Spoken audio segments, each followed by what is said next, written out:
Aku perhati je korang punya komen tu, suruh ranking Kamen Rider lah, ranking Kamen Rider. Alright, jadi di dalam video kali ni aku akan buat ranking Kamen Rider. Sebelum tu guys, kalau korang suka Kamen Rider, jangan lupa tekan button like dan tekan button subscribe tu guna batang hidung korang guys. Kamen Rider yang pertama ni.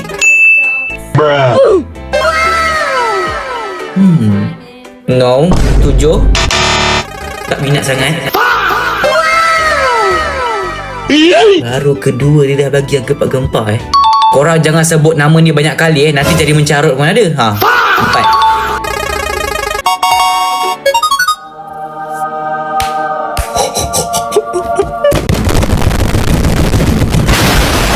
Baru yang ketiga kali dah dapat Kamen Rider yang gempak-gempak weh.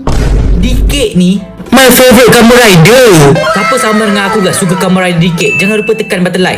Alamak, nak letak nombor 1 ke 2 lah? 1 ke 2? 1 ke 2? 2 lah kot. 2 lah. Mana tahu ada lagi bagus. Hibiki aku tak follow sangat dia punya cerita, so 8.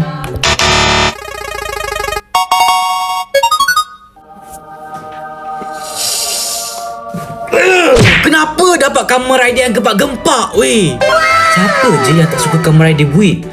Cuba korang komen kat bawah siapa yang suka Kamen Rider Build. Yang suka Kamen Rider Build, subscribe. Satu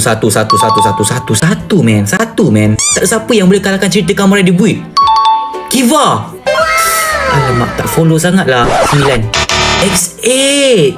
Aku suka Kamen Rider X8 ni. Dia punya konsepnya tu bertemakan game. Wish. 5. Aduh, Blade. Aduh, tak minat lah Blade. Why are we still here?